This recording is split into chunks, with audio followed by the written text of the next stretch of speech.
Hey, we're back, and it's off the record, which means we can let our hair down. We can take glasses off, you know, get a little loosey goosey. We're going to continue with the wide receiver conversation. We're in the middle of our top five of all time. I think top three. I think everybody got Rice and Moss, at least one and two. Then three, four, and five probably personal. So, Yeah, like I said, I totally agree with that. I look at people like Paul Warfield, that don't get enough credit. Wes Chandler dominated for a minute. John Jefferson dominated, for a minute. But as far as longevity, you got to go T.O. Moss and Rice. So, Ben, I want to know your top five. So Moss, I'm sorry, T.O. was not in my top five. So I got Randy Moss, Jerry Rice, Calvin Richardson, Larry Fitzgerald, because Calvin Richardson have to. I'm sorry, Calvin Johnson. I'm sorry, I'm thinking about music. My bad. I'm out here making R&B songs. No Larry Fitzgerald. I got Larry Fitzgerald, and I got Marvin on our list. Yeah, who? Be quiet. I'm about to Who's your last one? So I got Randy Moss, Jerry Rice, Calvin Johnson, Marvin Harrison, and Larry Fitzgerald. That's it. Three, 4, and 5 are basically, Like I think 1 through 3, everybody's in some union.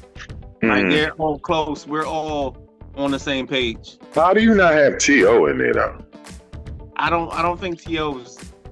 I'd take Marvin Harrison over T.O. Yeah. Would you take Marvin Harrison over T.O. without Peyton Manning? Then you asking me would I take T.O. without Steve Young? He didn't have Steve Young as long as Marvin Harrison had Peyton Manning. But he had him. How long did he have him though? He had him long enough. Like what are their numbers? Isn't T.O. third? And what is he? Third in touchdowns or second in touchdown? I don't know the exact numbers.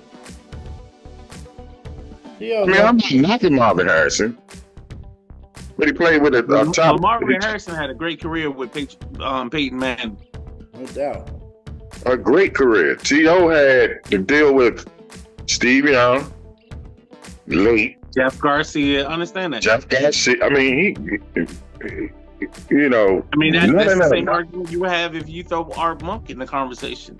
Because Art Monk had Joe Theismann, Jay Schrader, Doug Williams, Mark Rippon, Stan Humphries, Kerry Conklin, and all those guys in the mix. That's why I would take Art Monk over Marvin Harrison.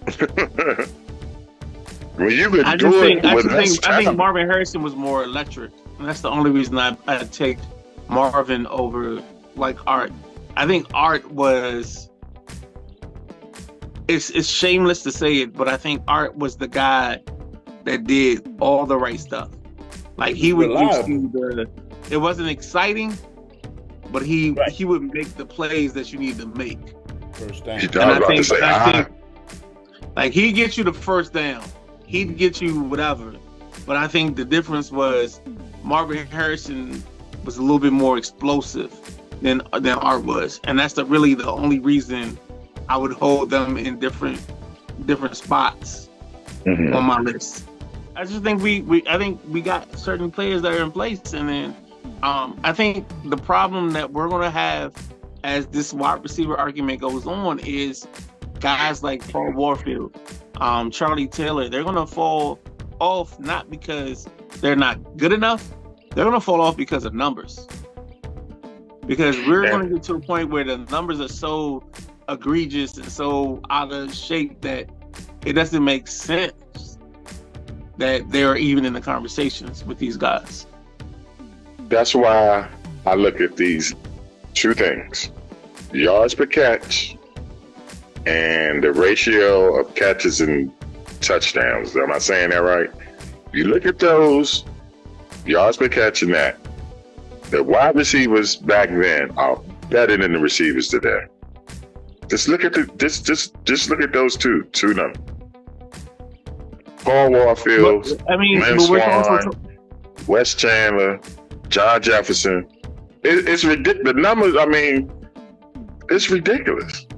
But we're also talking about an era where the yards per catch are so different because we throw the football on different levels.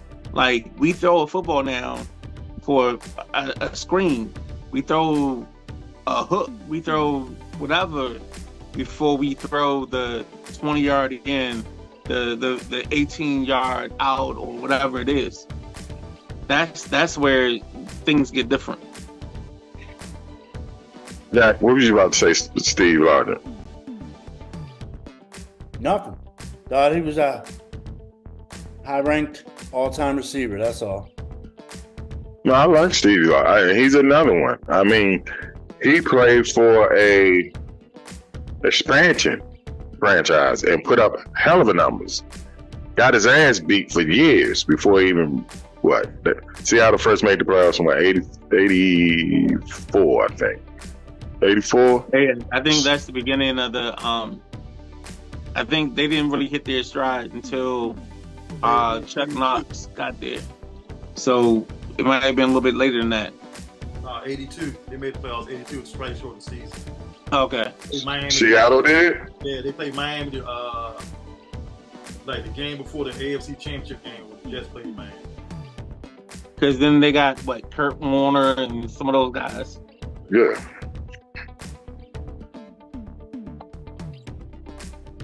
Anytime, I'm gonna tell y'all right now, I posted a clip in the Sideline Junkies. Anytime you guard a player like you're doing a punt return, if you put two corners on a dude like it's punt coverage, but it's an offensive play, I saw you that. can't tell me that dude's not like elite. He's not top 5, not top 10. A jump ball he couldn't get. He had 77 ball games. Well, he might have been there for all 77, but he was at like the clip of at least 60 ball games where he didn't have a 100-yard rusher in the backfield. That's so why there was nobody taking the pressure off of you guarding Calvin Johnson. Calvin Johnson got his numbers because Calvin Johnson was that dog. He was that beast. Whether he was injured, whether he was hurt, whatever you want to call it, CJ got his numbers because he was CJ. That's why I would argue. Tyreek Hill in those covers, because you just can't throw it up to him, and he's gonna. You know what I'm saying? He's not gonna moss nobody. He's not gonna Megatron nobody. With all due respect, he'll run past you, but trust me, defensive coordinators back in the day, they'd take his little ass out. There's a play where I think they're playing the Bengals or the Browns. I can't remember, but I know it's orange helmets. He's running a post. He runs past the linebacker who's supposed to have the deep middle. He jumps up, and there's the corner, a safety, and the other corner jumping up with him. And Calvin Johnson comes down with it. Mm-hmm. That's what I don't understand. Like, people act like Calvin Johnson is like a fly by night. No, he was the focal point of the offense. Like, Stafford had only one option. Throw it to Calvin Johnson. Yeah. It's like the Fresh Prince of Bel-Air when they was like, get the ball to Will. That's what we talking about. I remember that. Yeah, but and I will argue this to the because he didn't win because he didn't win anything. Huh? He's not gonna go overlooked, but in a sense, he's not gonna get the credit he deserves because he didn't win anything. You called him Megatron. Yeah. Think about that. He's Megatron. He ain't Optimus Prime. He's Megatron. The greatest villain, one of the greatest villains of the world. Megatron, it sounds like something you can dismantle. How about No, the Megatron freak? sounds like it's like something The that you freak. shouldn't mess with. The freak. Right. I'm gonna be more scared of a freak than a Megatron. Exactly. So I I'm gonna don't be know, more. I don't know what we're arguing here, but yeah.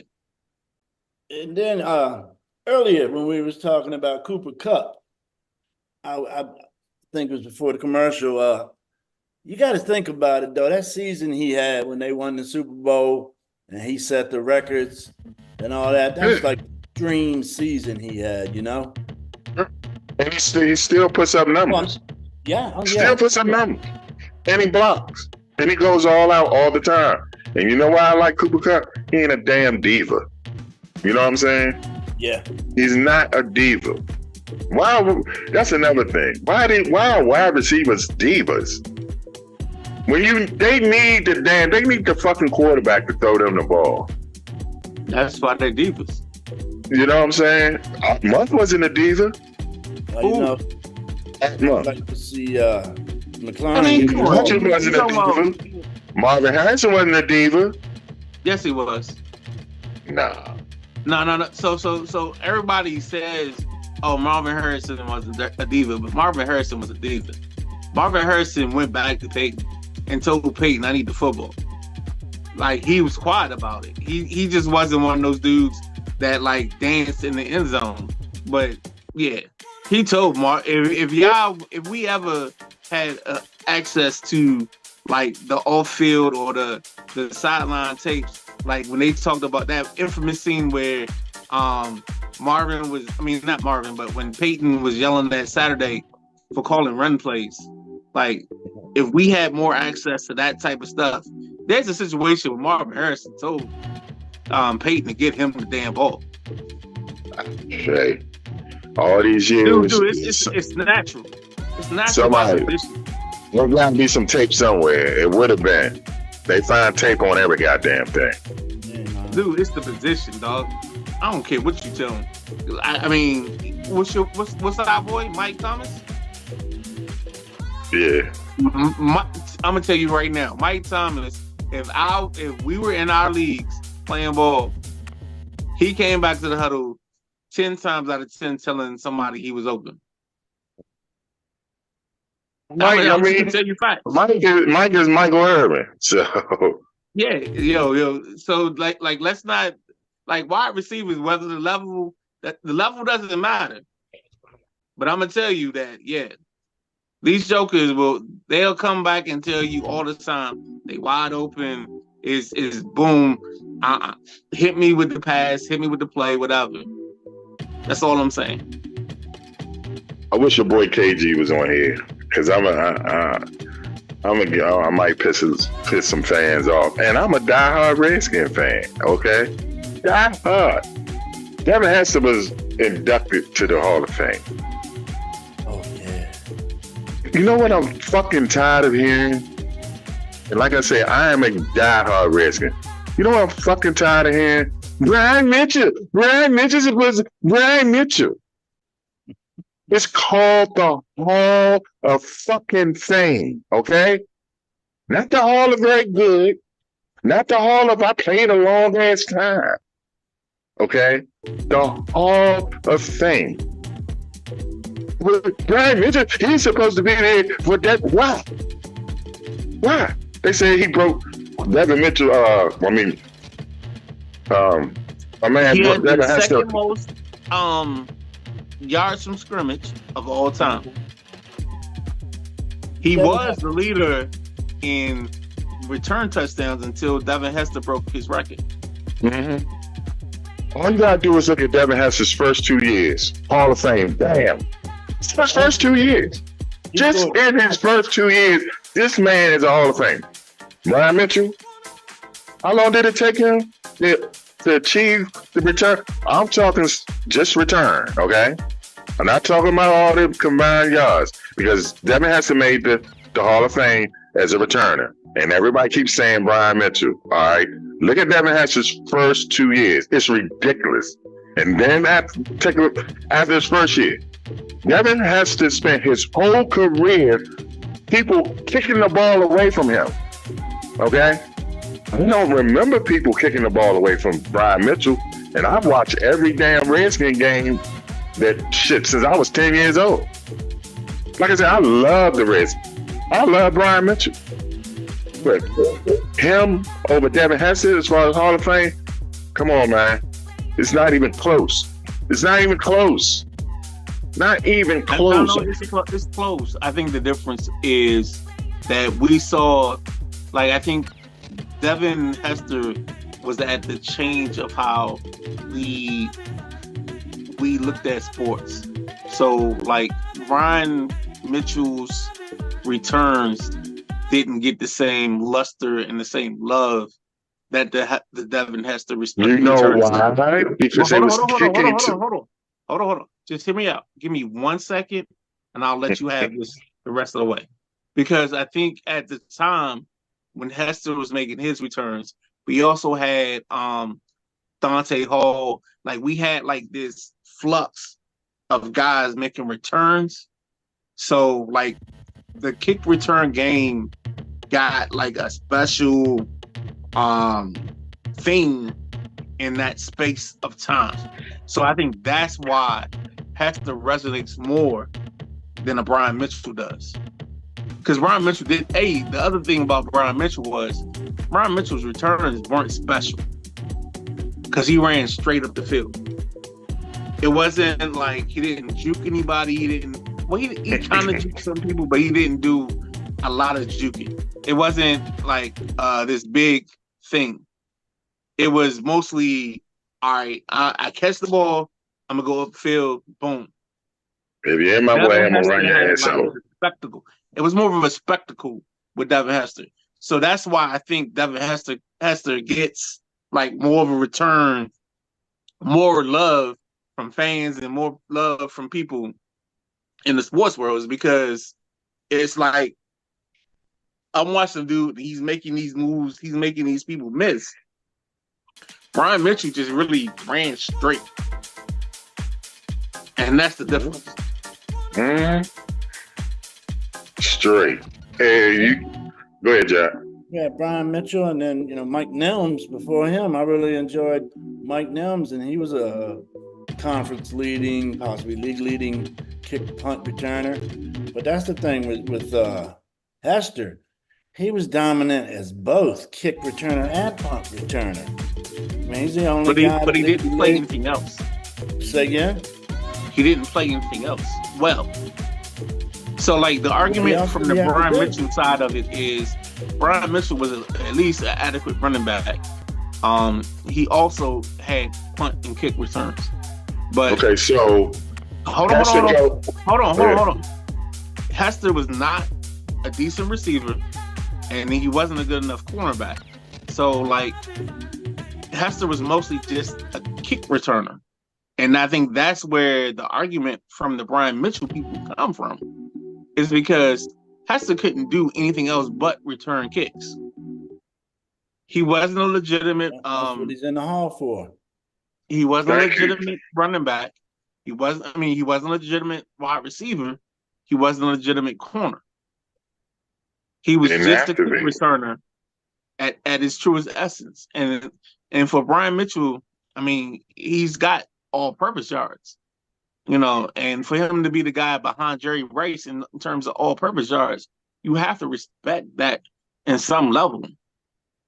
But it's amazing how the Washington players have to jump through hoops to be legitimized or legitimate in the eyes of the people in the Hall of Fame. There's a tackle from Minnesota named Gary Zimmerman who was literally on the same lines as Joe Jacoby, but for some reason he's in the Hall of Fame, but Joe Jacoby isn't. Joe Jacoby's going to get in there. He's going to get in there. Well, I hope that Devin Hester. You said Devin Hester didn't do nothing else. Okay, that's what he went into the Hall as. Returner. He was the best that ever did it. Brian Mitchell wasn't. That's the difference. But before Devin Hester, Brian Mitchell was the best returner ever. Was he? Why wouldn't he be? He held the record for the most returns. That makes him the best ever. Is Emmitt Smith the best running? Is Emmitt Smith the best running back ever? Hold on. So if I hold the record for the most return touchdowns as a return specialist, I shouldn't be in the Hall of Fame. No, you say he's the best. I mean, let's go to James Arthur Monk. James Arthur Monk was had the most receptions for the stretch or time that he was in the league. He had 820. He broke Steve Largen's record.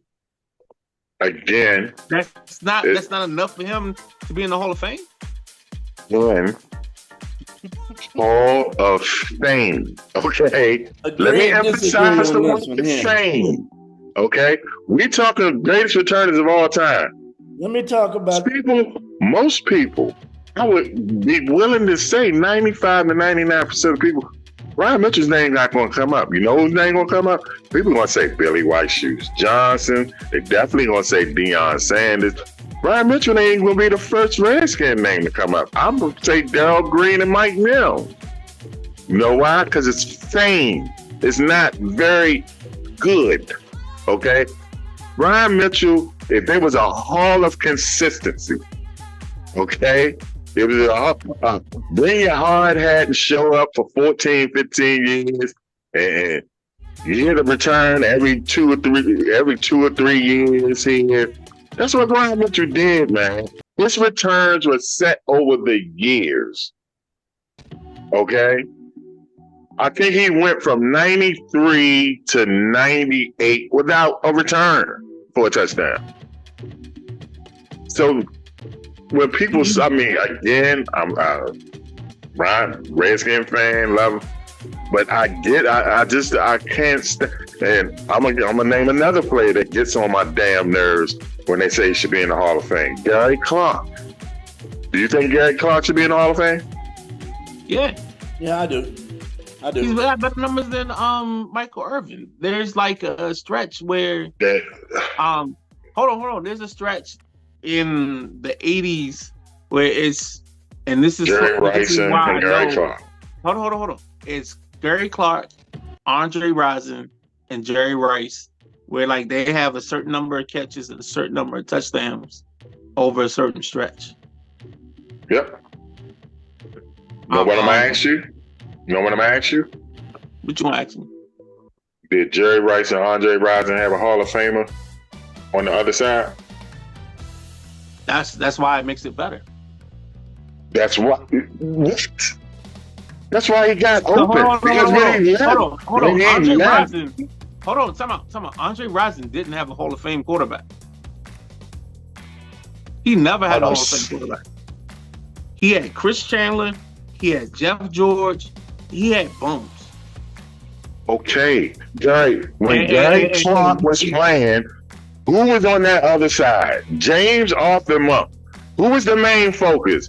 James Arthur Monk. Soon as Gary Clark left the Washington Redskins, what happened to his career? So you're telling me, hold on. So your argument is, so then Reggie Wayne doesn't belong in the Hall of Fame.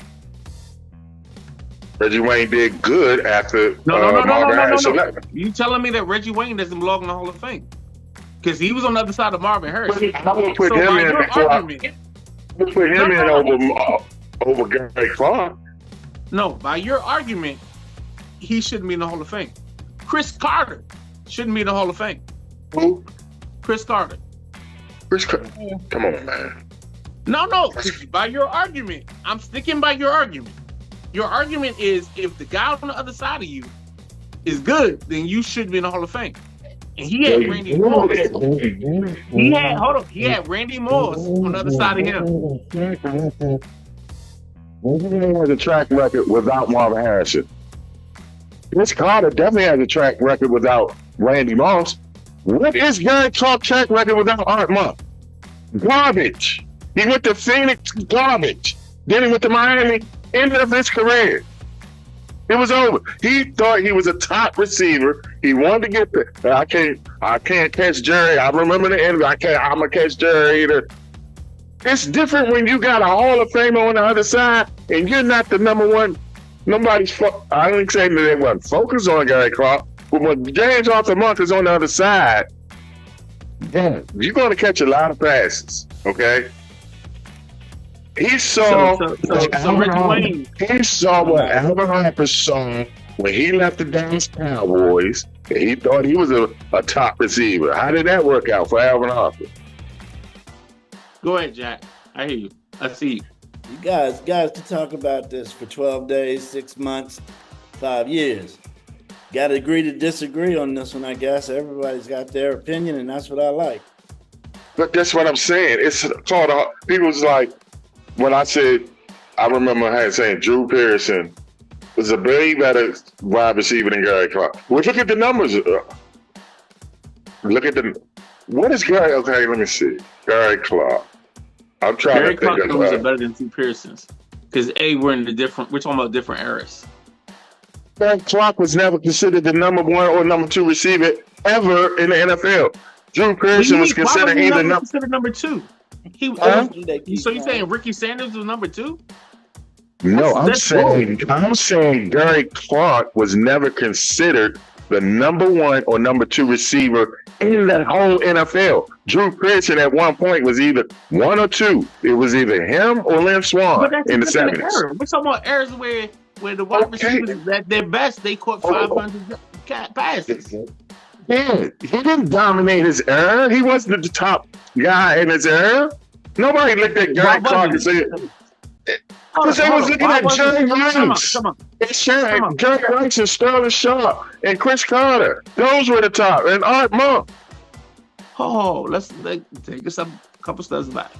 So you're telling me that Drew Pearson wasn't a top 1 or 2 person in the league when we're talking about a league where it was like Tony Hill, Steve Largent didn't get there to the 80s. So in the 70s, who were the top receivers? Swan. The top 2 receivers were 88. They took it was either Lynn Swann or Drew Pearson. Take your pick. Just like the top 2 quarterbacks in it. It was number 12. It was Rod Staubach or Terry Bradshaw. Okay. I don't know. I totally agree with this argument, but okay. Because Gary Clark, he wasn't even the best receiver on his team. Okay.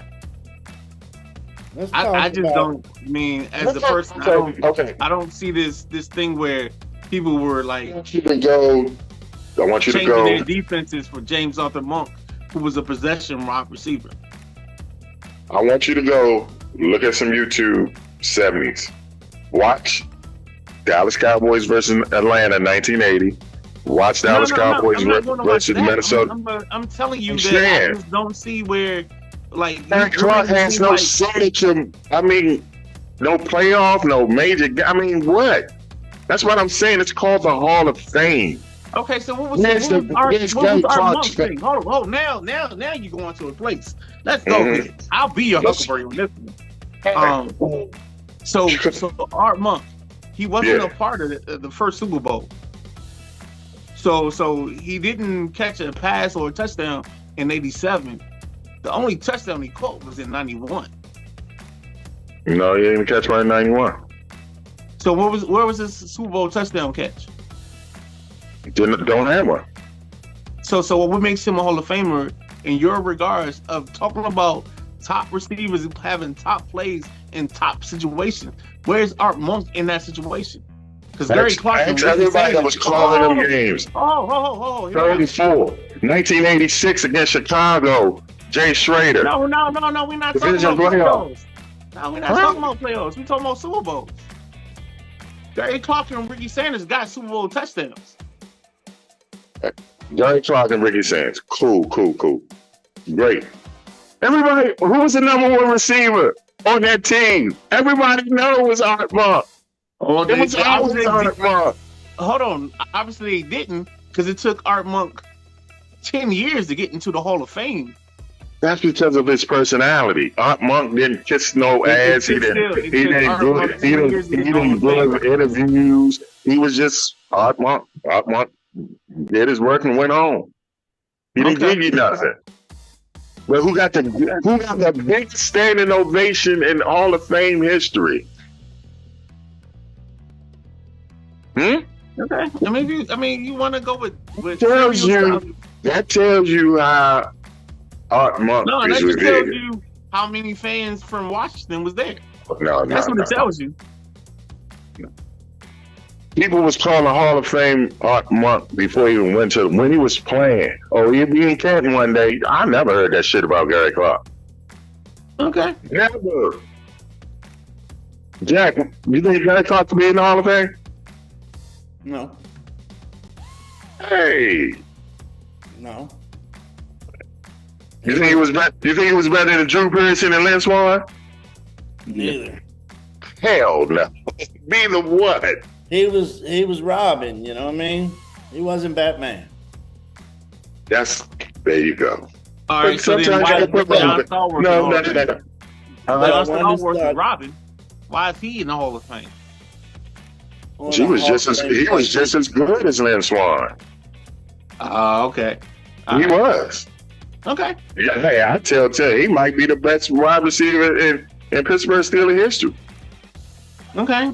Lynn Swann made all the great catches. The fame, see, people leave out the fame. It's Hall of Fame, not all I got very good numbers. You know who's gonna we Yeah. gotta have a conversation on this way more than what's going on right now. You can't put Vinny Testaverde in the Hall of Fame. You think we're 40 No, over we're not 40,000 doing that. We're not doing that. Put it in there. Y'all, that's why numbers don't tell the story. Don't tell the whole story, do it. No, but we said that before. Yikes. Yeah. Yikes. Mm-hmm. 3 minutes. 3 minutes. All right, damn. What else would I love to say? Nah, Yeah.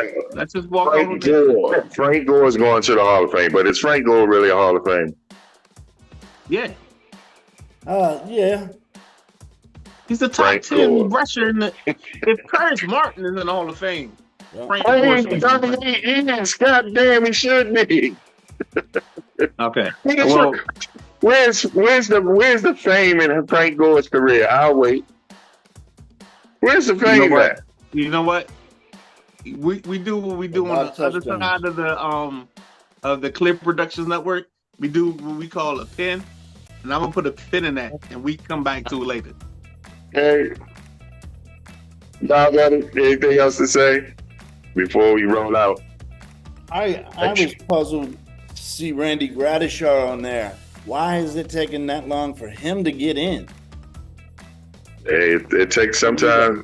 He got in on a what committee they call that? The senior committee. Yeah, Why did it take so long for Drew Pearson to get in? But I'm saying he was the original Iron Man. He didn't miss a game.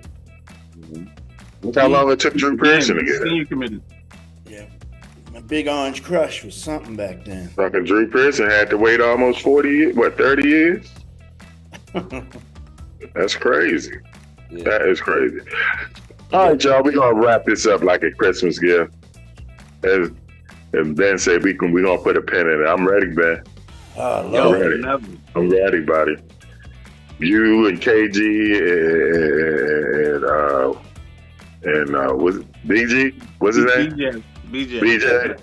Let me know. Come All right, on there. It's on. Boost Yeah, y'all. you wanted to come up against the bloodline. We're gonna take it to wrestling terms.